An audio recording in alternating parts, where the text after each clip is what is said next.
on the Assisted Dying Bill. My name is Annie. I'm the chair of the BASW Policy, Ethics and Human Rights Committee, PEHR for short. I'm also a social worker in adult social care, have been for many years. I'm really delighted to be hosting this webinar today. You would know that BASW has campaigned, issued briefings on this very topical issue. So this afternoon we've joined by Luke and Fred Nelson and Susan Dobson in a few presentations, after which we will take questions from the audience. We will have Helen from BASW helping us to monitor the questions and answers.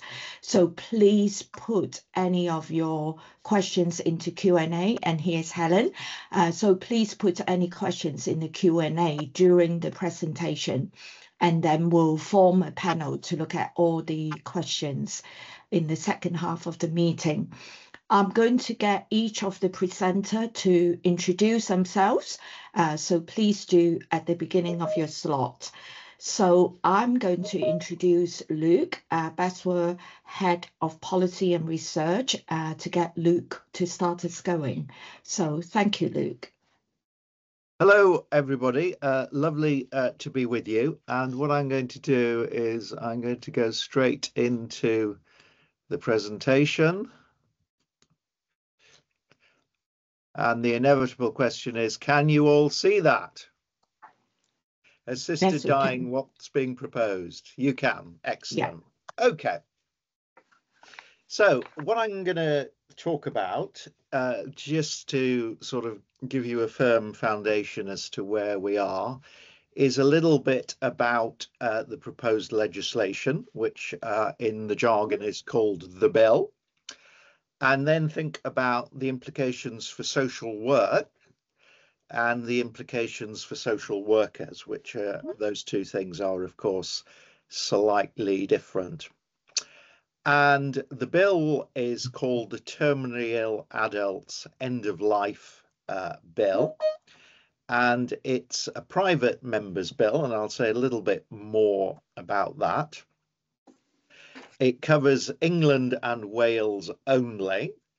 Scotland has its own assisted dying bill, and I'm delighted that Susan is here from Scottish Association of Social Work, SASWA, to take us through how that is going to work. And there are no plans for assisted dying legislation in Northern Ireland. The proposal is that assisted dying is available to the terminally ill with 6 or less months to live, right? Not people with a disability. And the original proposals required 2 medical practitioners and a judge. And the way that worked was that a medical practitioner would say, you have less than 6 months to live. The person would say, I'd like to opt for assisted dying. A second a doctor would confirm that. The proposals would go to a judge, and then the assisted death would take place. But that has changed. More on that later. There's no guarantee that the bill will become law. It might be voted down, or more likely, because it's a private member's bill, it might just run out of parliamentary time. So it's difficult to understate the significance of this legal proposal. It can be highly contentious. Many people are opposed to any form of assisted dying, and there's a fear of a slippery slope. And many people on the other end of the spectrum think the bill is long overdue and far too restrictive. And I think we probably have members on both ends of that spectrum. If it becomes law, it's a major societal change. I was trying to think of what the equivalent might be. Maybe the legalization of abortion back in 1967. So a big change. And I cannot stress enough that politicians and professionals are finding their way on this. There's no quick or easy answers to the questions. And it's very complicated, so a presentation like this can only cover some of the issues. What sort of timescales are we talking about? Well, if the bill passes into law, we'd be surprised if this happens before 2026. And Johnny has just informed me this morning that an amendment is going forward to the legislation to extend the implementation period after the bill passes from 2 to 4 years, in which case the assisted dying, first assisted death, if the legislation is passed, wouldn't happen until 2030. So the implications for social work is mental capacity. This is a key social work responsibility in law. And if you have been ill for a long time and are in great pain, does the person have the capacity to decide on what is an irreversible decision? You may want to hear more about this in the Q&A with Annie and her expertise. I think virtually all best interests assessors' decisions are reversible. Assisted death is not reversible. The other issue is adult safeguarding, which is a key social work responsibility. Death can transfer large assets, for example, the value of a house. And how do we know the person that is ostensibly opting for assisted dying hasn't been the victim of coercion?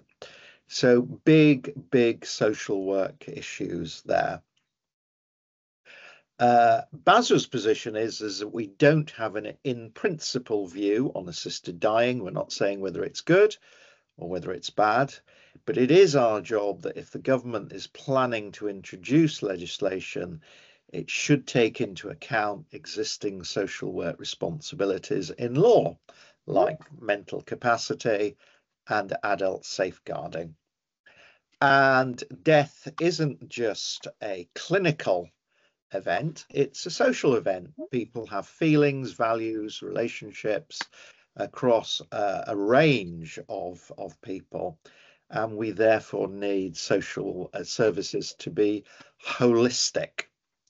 So we've argued for the value of a multidisciplinary panel.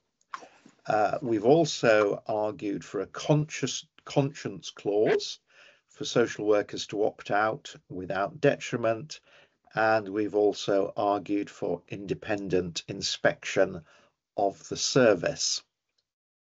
How are we doing? Well, mental capacity is now actively being considered in the legislation, which is a big change because the first draft of the bill, it was entirely missing. The bill will now include a multidisciplinary panel, which will explicitly include social workers. And the idea of a judge making the decision has been dropped. And social workers will be protected by the conscience clause and will be able to opt out without detriment. And we got that on Wednesday, the 19th of March, so just last week.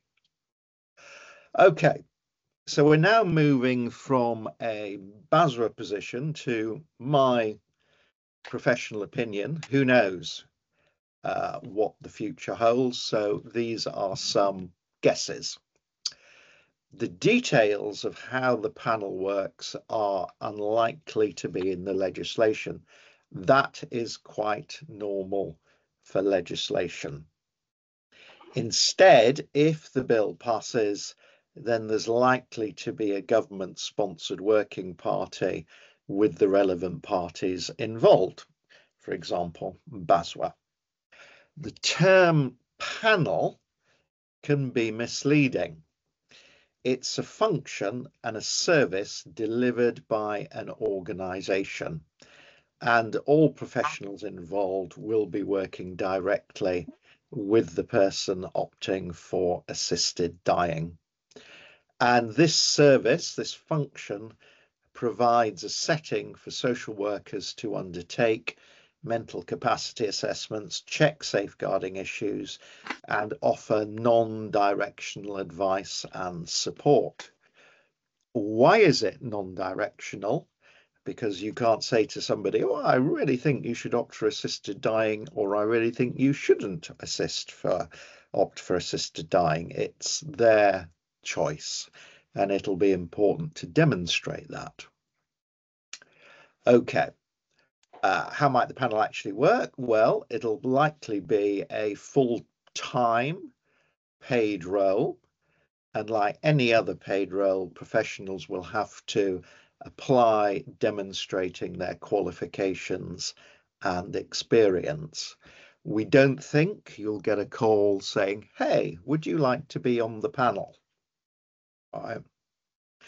And what sort of skills might the social worker on the panel be expected to have? Well, because of the mental capacity issues, be a best interests assessor, have experience with adult safeguarding, and experience of working with the dying and their families. And you're likely to have that if maybe you've worked in hospital social work or palliative care social work. There is a lot of social workers who work in hospices and palliative care.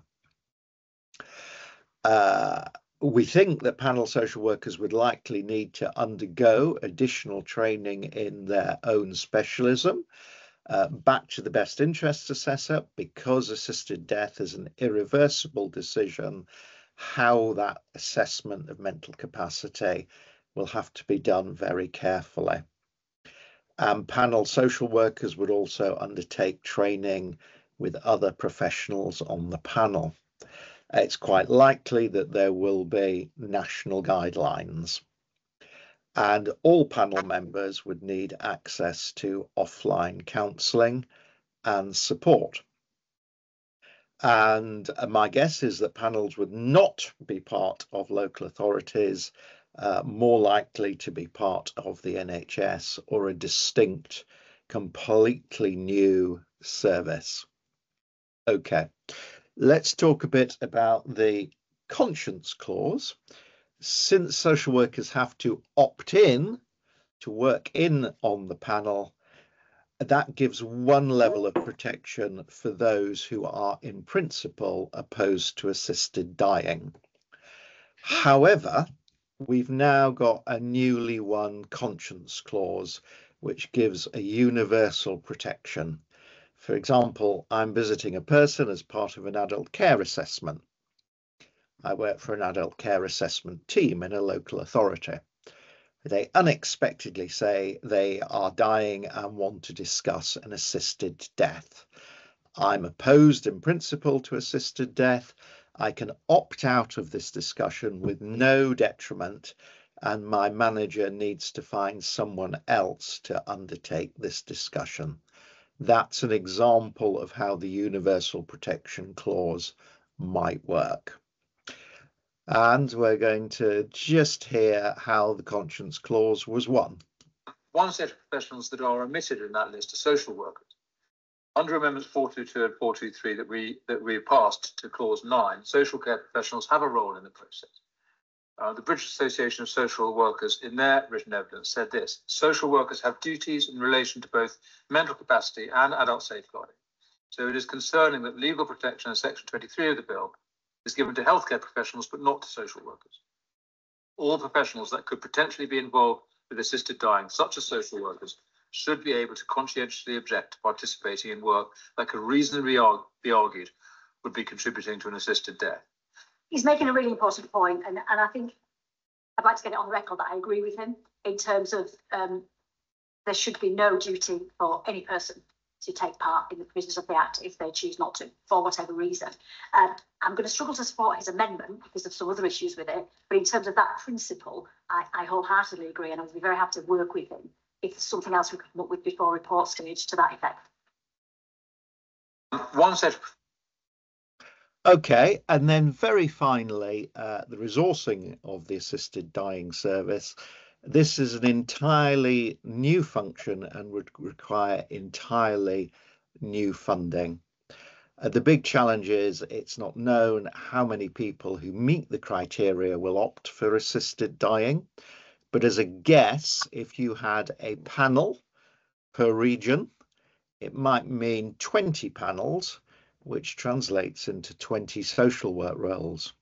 And say each panel appoints 2 social workers to cover leave, etc. That's 40 social workers across England and Wales. So a very specialist role. And that's enough for me. Thank you. Thank you very much, Luke.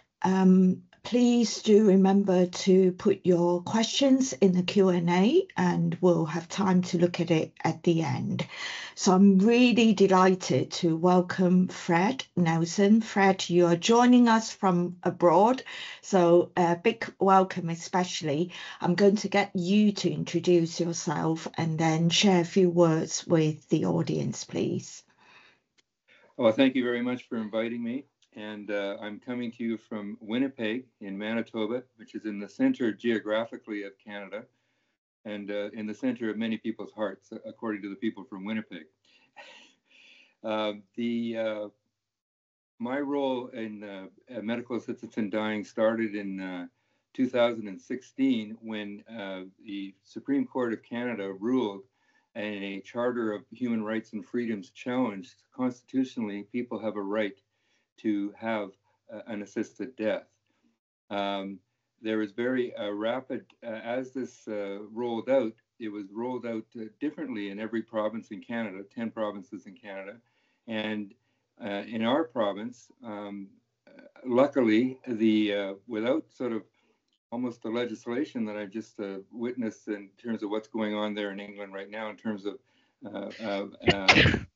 having social work involved in the process, the local health authority here in Manitoba said that we want to do this as a team, and although the legality is that you need to have 2 independent physicians or nurse practitioners involved in the final decision to assist someone to die, we want to do the process as a team. So we operate here in Manitoba as a team. I actually worked in palliative care for most of my working life, a little over 35 years, working in both within hospital setting of palliative care units as well as in the community, and teaching in the area of palliative care over that period of time. So I was somewhat ambivalent when the whole legislation was passed because my concern was that there would be people who would have almost greater access to an assisted death versus the opportunity to have good palliative care. And I was afraid that it would be, people would be opting out because of the lack of services available.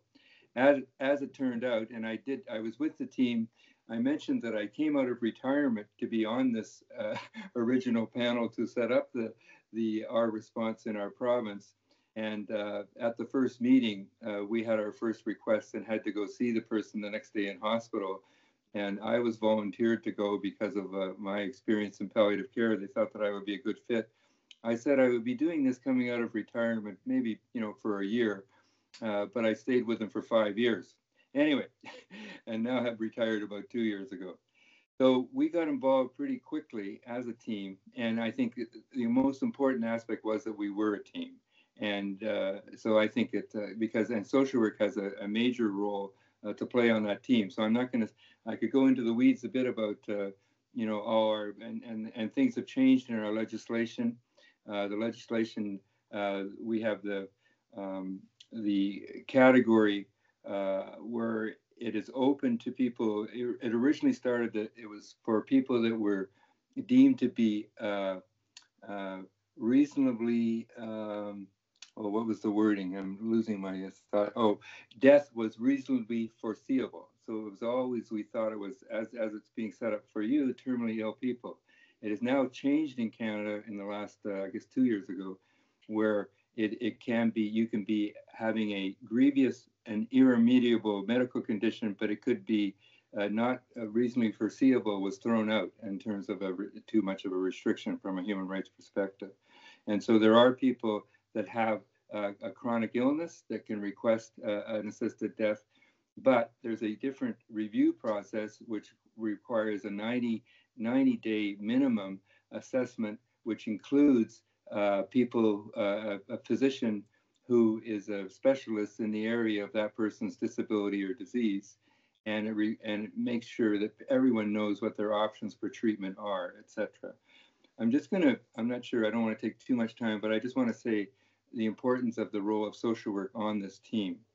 And it's multifaceted, as all of you who are social workers know, we play multifaceted roles.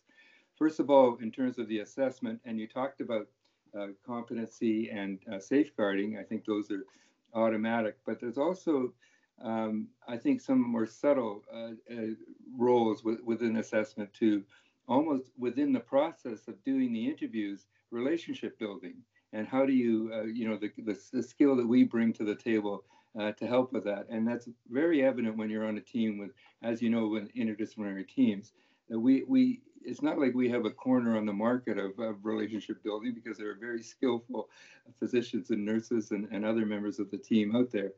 But I think we do have a particular skill level to help with that process.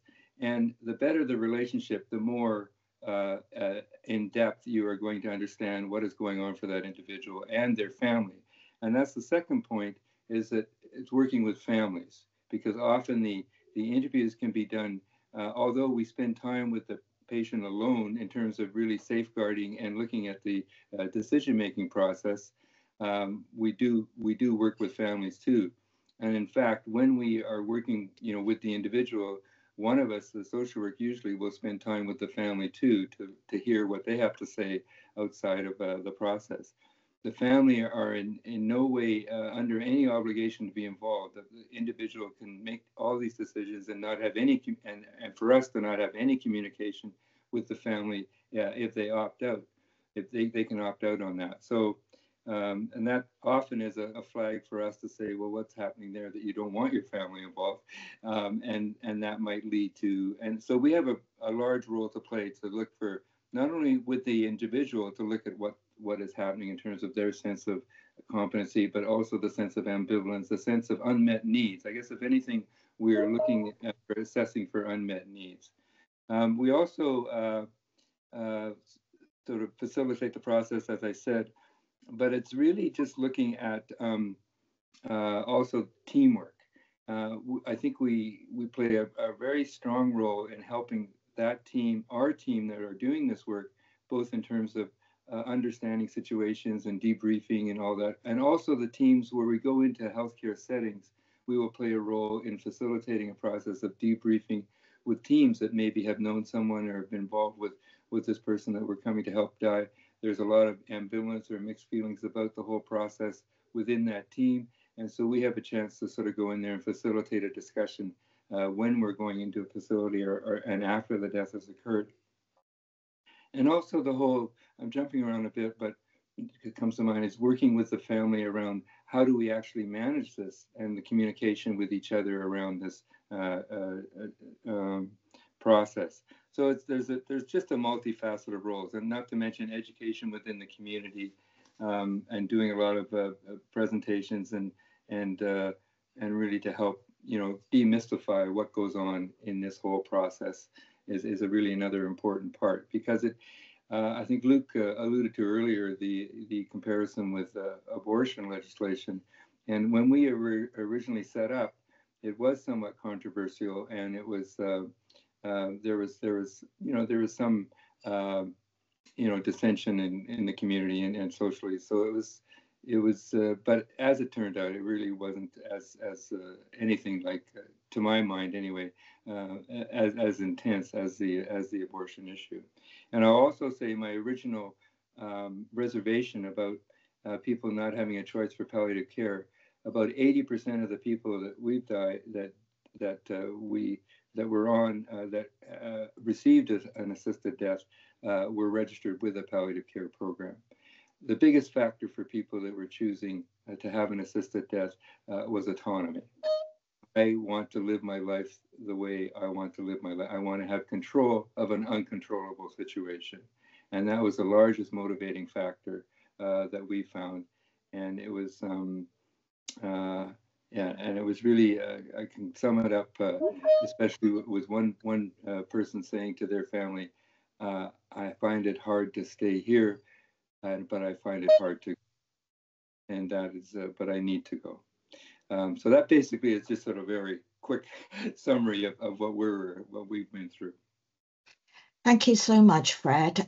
Really, really interesting. Lots for us to learn in England and elsewhere. I really like what you talk about autonomy and bringing in human rights earlier on, but more about that. So let's welcome Susan. Susan, thank you very much for joining us. So I'll let you introduce yourself, please. Thank you. My name's Susan Dobson. I'm professional officer with BASW, which is the Scottish wing, if you like, of British Association of Social Workers. So I'm very much part of the UK organisation, but for obvious reasons, very focused on the particular culture differences, legislation, social work role that exists in Scotland. And I am delighted to be able to speak to you a bit about some of the differences in what's being proposed in Scotland and BASW's position as an organisation. Very much in line with much of what Luke spoke about. We have a unified voice on this where we possibly can do, with obvious differences where the national context demands it. So I do have slides. I only have 4. Anyone who knows me knows I don't tend to do lots and lots of slides. But really just wanting to talk through where we are in Scotland and what's being proposed here. So in March 2024, the Assisted Dying for Terminally Ill Adults Scotland Bill was submitted as a private member's bill by Liam MacArthur MSP. The bill is currently at stage 1, which means that it's currently undergoing parliamentary scrutiny by the Health, Sport and Social Care Committee. Try and say that in a hurry. And I suppose at this stage it's worth commenting that while legislation in Scotland goes through a staged process, that staged process works quite differently than it does at Westminster. In Scotland, we would usually scrutinise the bill by the relevant parliamentary committee, and the Parliament would then vote on the principle of the bill. The details, any amendments that were needed, negotiation, etc., happens at stage 2 in Scotland. So before the stage 2 vote, there is space there for organisations again to make representations and to seek amendment, and that's certainly a process that BASW would be very involved in this instance. So the MSPs are due to vote on the principles of the bill. There hasn't been a date set yet, but we expect that to happen quite late in session, probably before summertime. And the provisions of the bill in Scotland, as they stand at the moment, are very similar, but there are some key differences to legislation in England. Unlike England, we don't appear at the moment to have set a time limit. So, for example, the English bill speaks about somebody who's expected to die from a progressive illness within 6 months. At the moment, that timescale doesn't appear in the members' bill for Scotland. For people to be eligible to be provided with assistance to end life, they must be aged over 16. They must have been resident in Scotland, so we have a residency clause, and they must be registered with a general practice in Scotland, so they must have received some kind of healthcare north of the border. The issue of capacity again arises. Similarly with the England bill, there are parts of that need to be unpicked and could potentially be quite problematic in terms of assessing capacity. Similarly, in Scotland, we have 2 doctors are required to assess a person as being eligible to seek assistance to end their own life. And both doctors need to be secure that a person is acting voluntarily without coercion and without pressure. And I'll speak about that just in a moment. And if confirmed as eligible, a terminally ill adult can lawfully be provided with a substance by a health professional. And they can choose to administer that substance themselves to end their life. And the legislation is very clear that assisting death outside of this process would remain unlawful. So our position, SASWA's position as a Scottish organisation, I suppose our primary focus is on the role of social work in safeguarding rights. Similar to the bill submitted south of the border, there was no mention of social work as a profession within the initial bill. We have made significant representation and met with the MSP who submitted the bill to express their concern about that, and he is very willing and very open to working with SASWA should the bill pass stage 1. So the point at which we would seek amendment would be following that initial vote in Parliament, and then from there it's not unusual then for our legislation to be clarified and the terms really sorted out between stage 1, stage 2. We too are exploring potential disconnects between the current legislation, Adults with Incapacity Scotland Act 2000. Under that Act, adults are assumed to have capacity unless there is evidence that they don't. I suppose the difference with this proposed legislation in relation to assisted dying is that medical professionals making that assessment have to ascertain the person does in fact have capacity. So that presumption of capacity shifts a bit, and we would question how that squares up with current legislation and practice and that potential conflict. We also would be seeking additional supports for 16 and 17-year-olds. Scotland, our kind of issue of adult capacity sits in a slightly different place in that for most decisions, young people aged 16 and 17 would be deemed to have capacity. So again, there are increased vulnerabilities though within that age group and concern that that effectively people who hold legal status as minors, as children, may be seeking to make a decision to end their life, and we would want to see very clear rights-based safeguards put in place for those young people. And I suppose for that means early social work involvement. Fred spoke very clearly about the importance of that role in social work in being able to assess and being able to support and build relationships with individuals and their families. And we would certainly campaign that social work not only should have a supporting role, but also should have an assessing role, particularly given potential concerns around coercion, around undue pressure and control being brought to bear on somebody who is vulnerable by way of significant and terminal illness.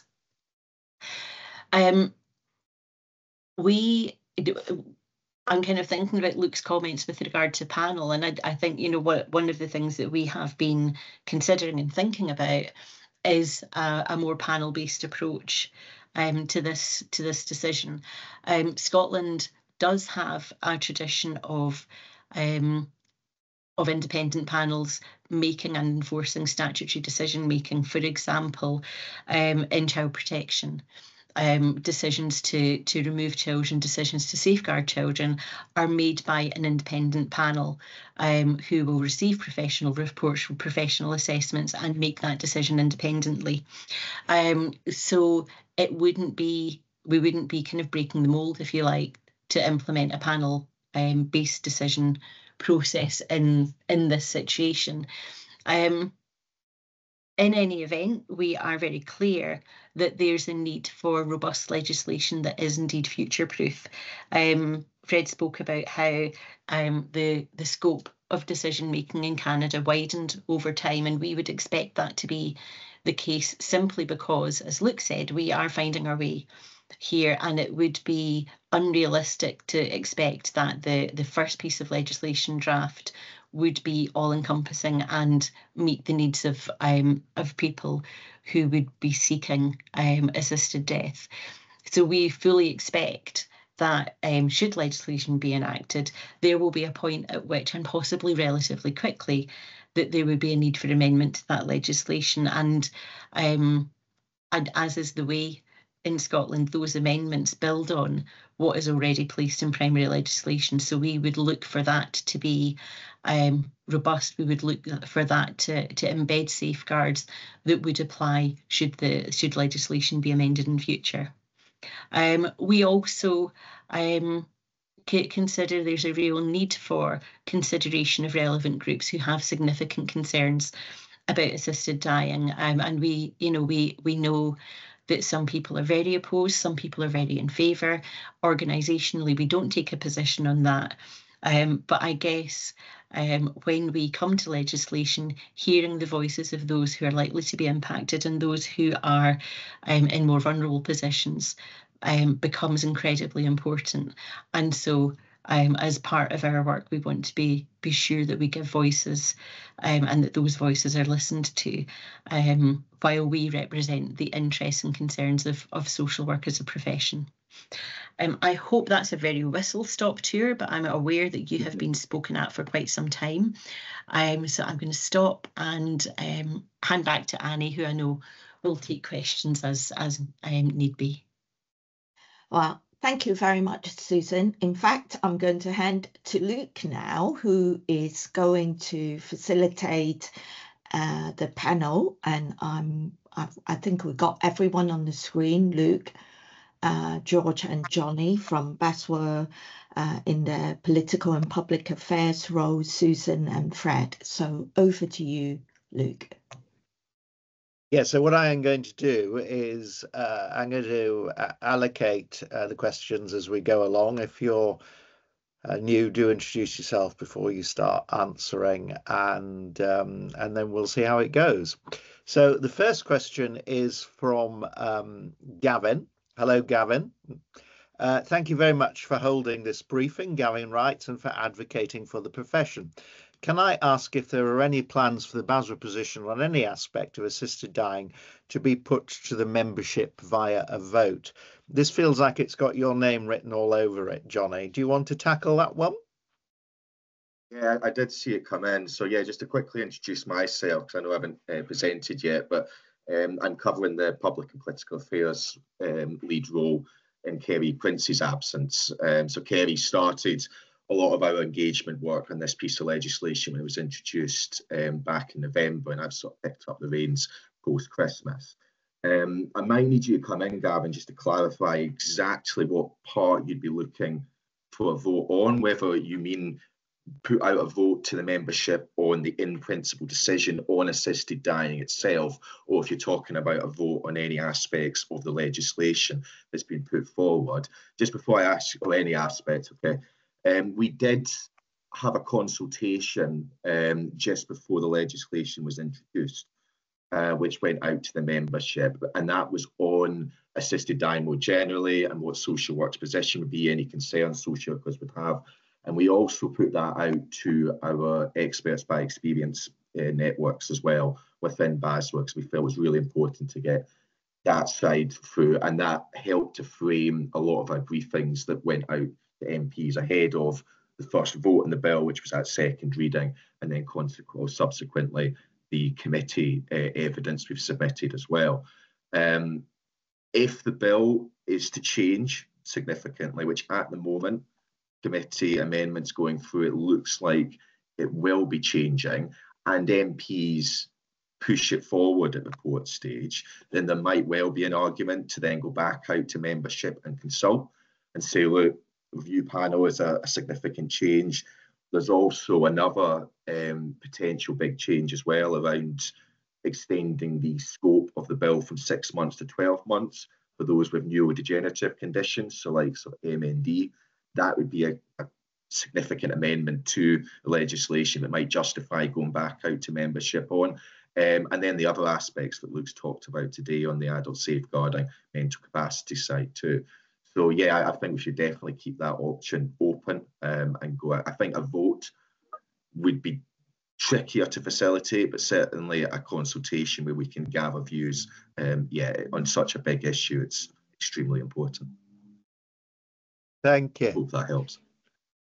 The next question is from Denise. Denise, good to hear from you again. Thank you so much for this briefing on the resourcing issue. This new legislation is likely to have significant implications for social work education. Does BASW have any thoughts on this? I mean, Denise, I think the answer to this might come in two parts. I think the second part falls with Annie, but let me tackle the first part. I mean, I think with the initial social work training, either at graduate or postgraduate level, we accept that that is a foundation, and then qualified staff may go on to qualify as approved mental health AMPs or as best interests assessors, for example. So I think I'm right in saying is that although you may signal those issues are a career possibility after 3 or 4 years of practice, you don't engage with them immediately in detail at undergraduate and postgraduate level. I think there are big implications for the issues around training around adult safeguarding and mental capacity because of the issues that I flagged up in my presentation. And maybe Annie could say a little bit about the challenges of best interests assessments and the training and support needed in this very different area of work. Do you want to comment on that, Annie? Yes, thank you, Luke. I agree with what you said earlier on, that social work training from the start is unlikely to go into the details of those really quite significant, complex assessments. However, our work so far, and Luke, we've had plenty of discussion on mental capacity and safeguarding. What I worry about is the discussion then becomes a very late stage discussion. So I totally agree with your point about the expertise which is required in training resources later on for a social worker to go into. But bearing in mind also what Fred said about working with the individual and the family and palliative care and all that, I think my concern is we really need to see it as a holistic picture. Even people, I don't mean it that way, people at the beginning of a social and healthcare journey of someone, we need to really look at that big picture so that we're not just dropping an expert panelist decision later in life. But that's a really, really big issue. I don't know. I was going to ask Fred. Sorry, Luke, you may have a different view. Really how you do that MDT, it sounds like social workers were very much part of that, what the team Fred talks about. Yeah, so that's my view. Definitely lots of mental capacity and safeguarding complexity at that stage. Important consideration for assessment, specialist skills, expertise, but how do we also look at it as a holistic thing? When I wrote the article in the BASW magazine, I really talked about the importance of living well in order to die well. So probably a very long, drawn-out response to your question, Luke. Right. Moving on, because we've got to cover a number of questions, or as many of them as possible. Hello, John Paul. We've had correspondence about this one, but I'm going to hand it over to Johnny, and maybe you'll get a slightly different answer than the one I gave to you in the email. But here you go, Johnny. Yeah, so I've just been reading through this question. Yeah, so it's about social work's involvement in this panel, and not just doing the review side, but actually engaging with the person who's made the application for the assisted death. That's what I'm gathering from it.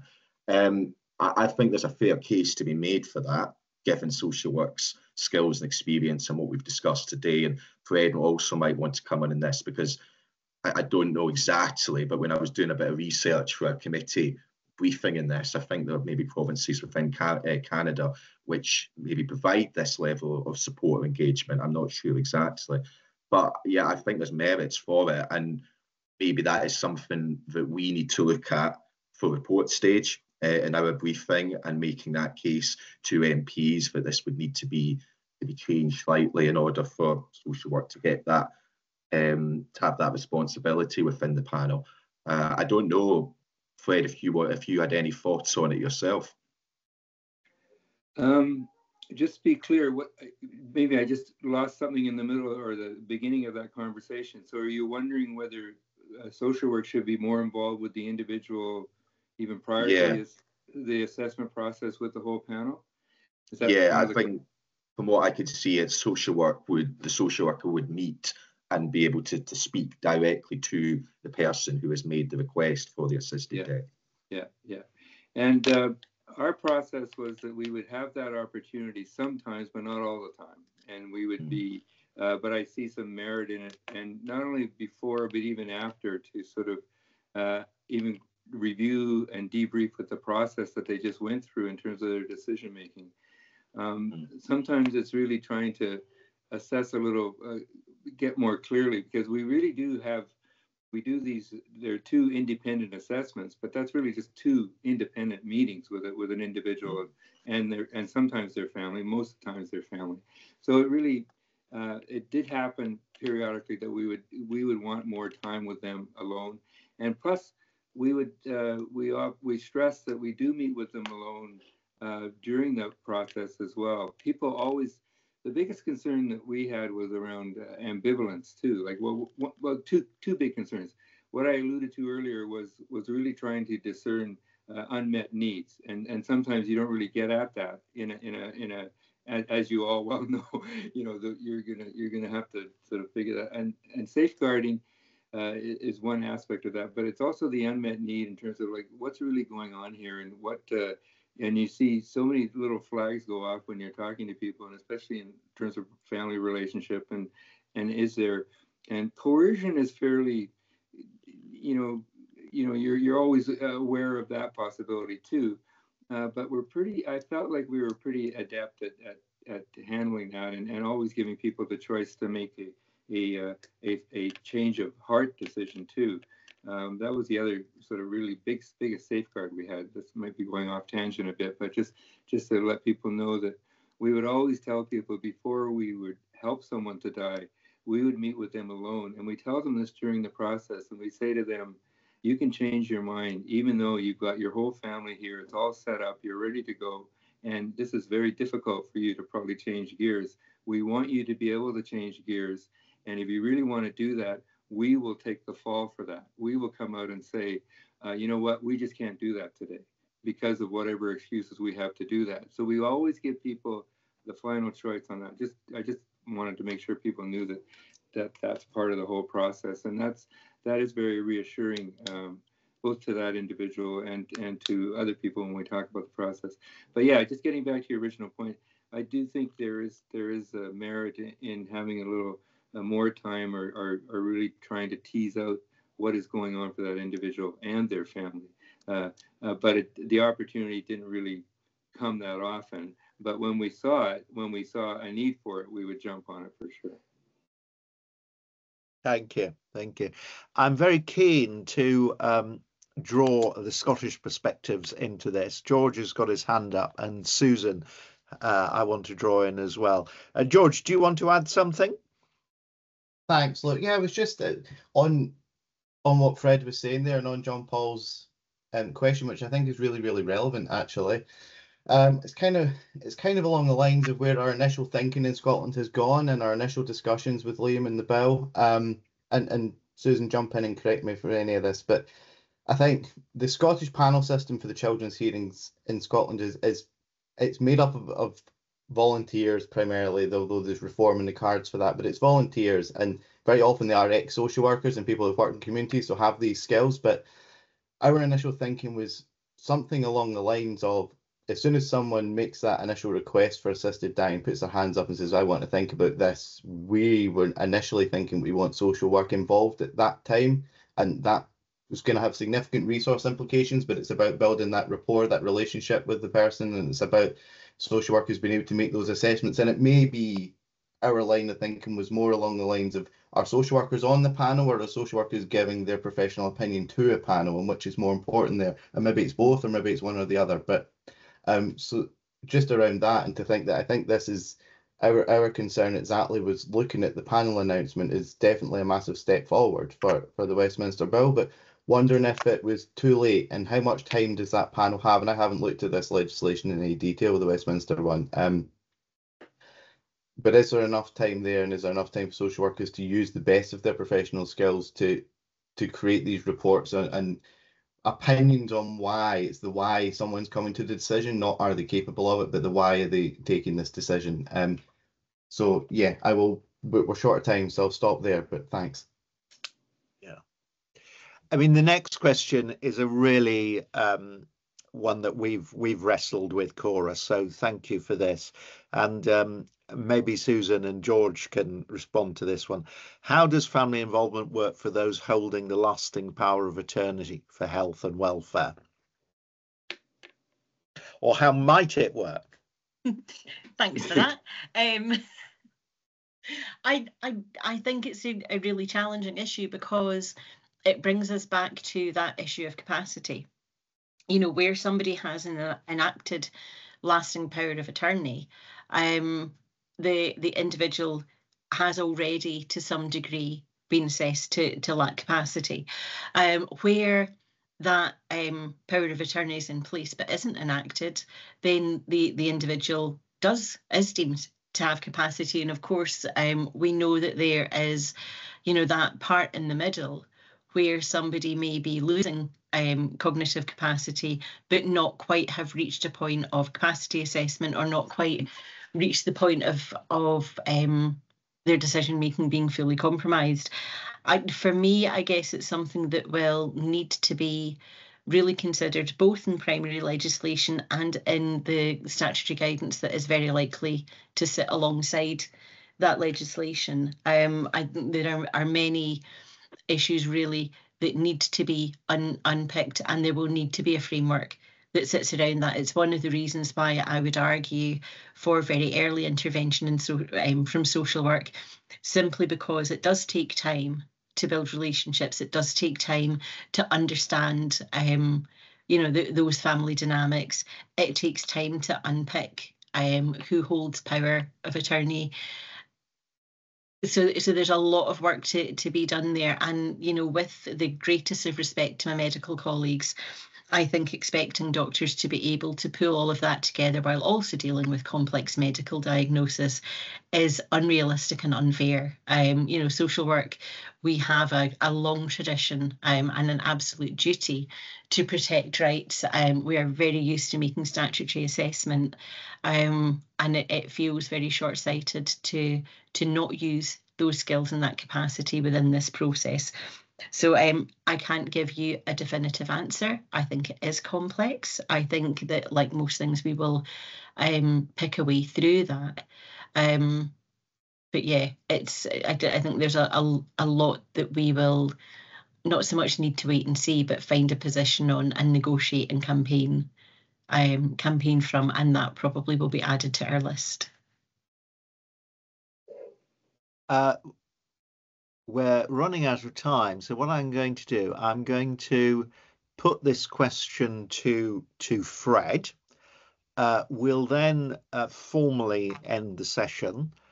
It's important not to leave people hanging, especially on such a difficult issue. So I will stay behind and answer any remaining questions as best as I can in the Q&A. If anybody on the panel would like to help me do that, it would be very welcome. Helen, I'm assuming that I can just pop answers into the Q&A function, indicate if not. And Fred, over to you, and then we'll wrap up the public section of this and close, but we'll answer the responses. Yeah, Fred, over to you for this one.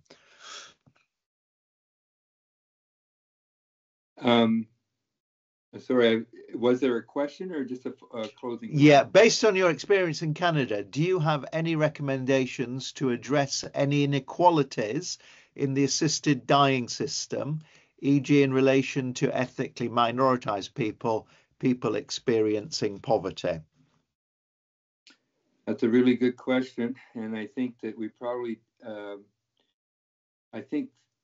and again, I've been out of it for a couple of years now, so I'm not sure if there's been any recent changes, but certainly we would be red flagging, you know, just by virtue of our again, background in social work and the panel generally, and our philosophy of how we practice, we'd be trying to, you know, just be aware of some of the inequities and ensure.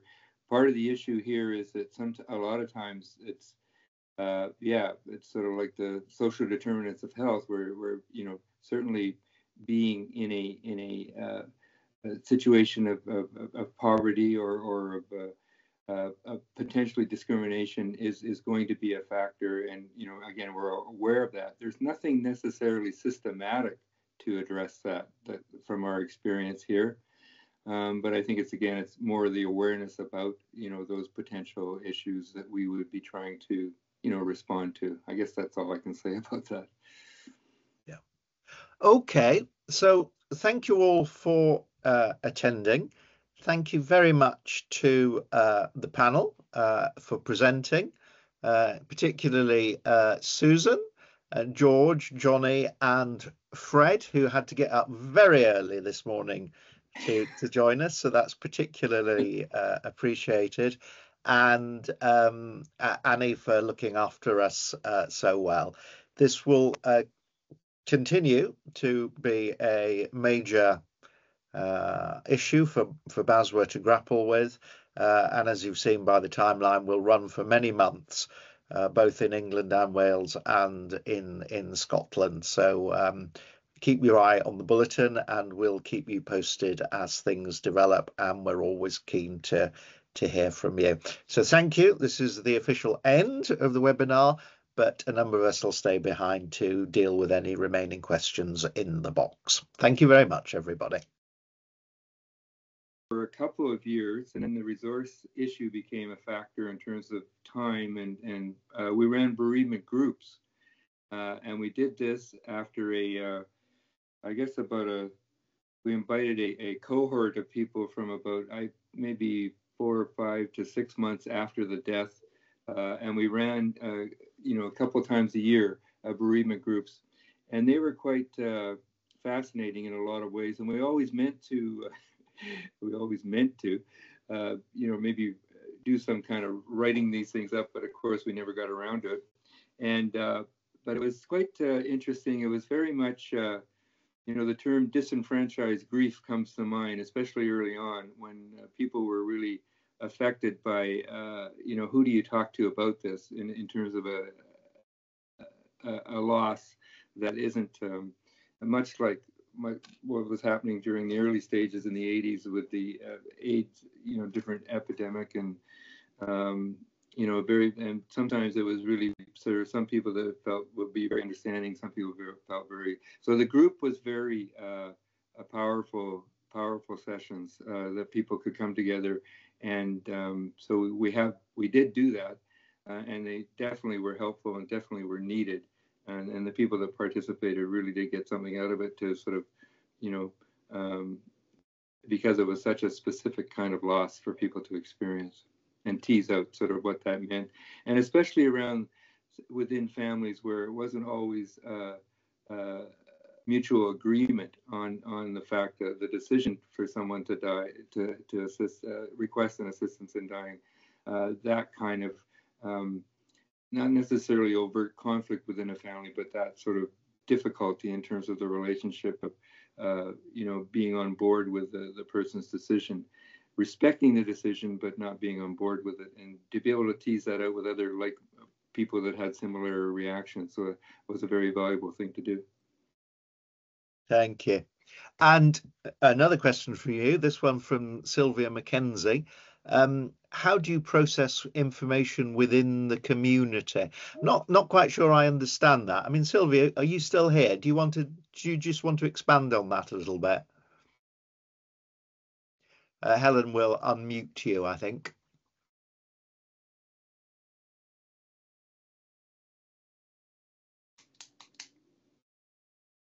Or maybe I'm being a bit dense. Yep. Do you want to tackle it, Fred? I have unmuted the mic, so she should be able to join us if she's there. If you're there, Sylvia, do join us. Yeah. So the question is around how do you, I'm not sure what she means by community, to speak to the community or just... No, that's why I was wondering as well. I mean, that's very interesting. I guess what happens sometimes too is when you read obituaries, and some people will be very public about the fact that so-and-so had an assisted death, and they want to be really upfront about that. So that just came to mind in terms of communicating with. But I think we would be, again, we did a lot of public information kind of community meetings to talk about this and to talk about what we were doing and to sort of try and dispel myths about the whole process but also give it some, without of course breaching confidentiality and all that, but really giving people an awareness of maybe why people were choosing to do this, or having some understanding and being able to tease out people's both myths and misgivings about the whole process.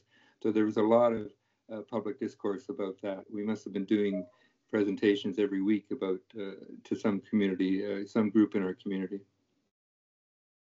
Yeah. Fred, you're very popular today. Thank goodness you're here. With the changes in the law in Canada for eligibility for an assisted death, is a risk that people who are chronically ill may feel they are a burden on their family carers. I can't help thinking the phrase grievous and chronic illness feels dangerously close to a possible definition of disability. Right. Yeah, and I think since the change, I haven't been working with the team, so I can't really comment sort of some of the tease out some of the more issues that come out of that. But in anticipation of that was really, it's so much in terms of is understanding what people are living with disabilities and how, as a general public, and I think sometimes as professionals too, we don't have a total understanding of that. In some ways, the working, and again, from my palliative care experience, working with people who are living with a terminal illness, their prognosis is usually months and days rather than years. You have a different scope, a different background. So it really would be important to sort of really recognize what that person's life is like, and to also be able to sort of look at the breadth of again the individuality of it, like everything, you always have to look at that. But it was, yeah, I'd be curious to know, and I meant to sort of have a check-in with the crew that is there right now doing this work, but we weren't able to connect so before this call. But I'd be curious to know just how it gets played out with the actual intervention now. But the big thing is the practice of really having a longer time to communicate with this group, who like there's a minimum 90-day assessment process in terms of just checking in, checking back, not only with the medical thing, the specialists of the particular disease group that they're involved with, but also with we probably would have a shot at as social workers on the team. Maybe if we couldn't meet with them, we could be communicating with other social workers within that particular disease group community. Thank you. 2 questions to go. Sibon Okule, I don't know whether I pronounced your name right. Apologies if I haven't. Thank you for this very informative webinar. Could I ask, would the allocated social worker complete the MCA's mental capacity assessments and also attend the panel MDT meetings? So I'll take this one. Probably worth remembering that the vast majority of people in this country don't have an allocated social worker, right? So by extension, the number of people who would be eligible and would opt for an assisted death, the vast majority of those wouldn't have an allocated social worker.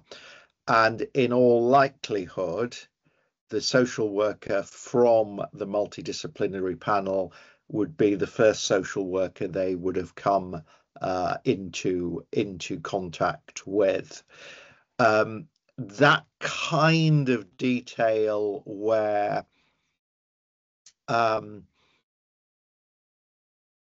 you're trying to work out those rare cases where there is already social work engagement would be the sort of issue that you'd be working with on the panel and with the national guidance for how you deal with issues like that.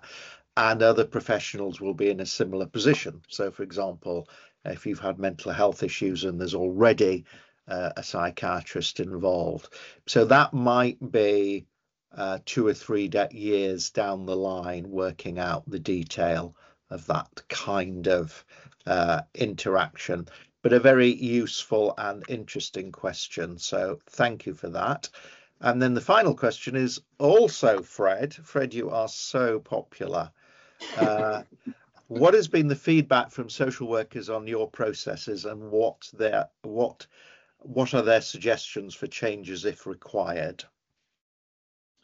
Well, that's an excellent question. I quite honestly probably don't have a lot of feedback from social workers, and I'm not sure whether that's meant from, I guess, people that aren't doing this work. Probably are. We get.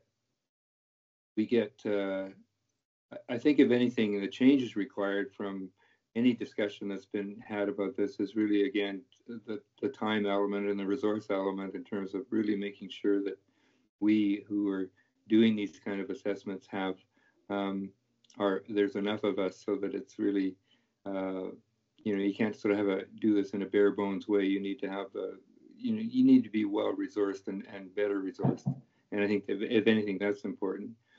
Certainly having more time to engage with other community workers, people who know the people and are able to sort of with support and with permission to really be able to discuss and not only learn more about individuals and families, but also to support one another. That's an important part of it too.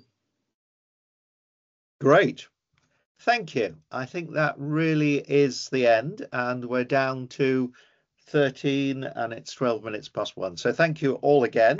I think we're going to circulate the presentations, and have a good rest of the day. Okay, bye for now. Cheers. Cheers. Thank you.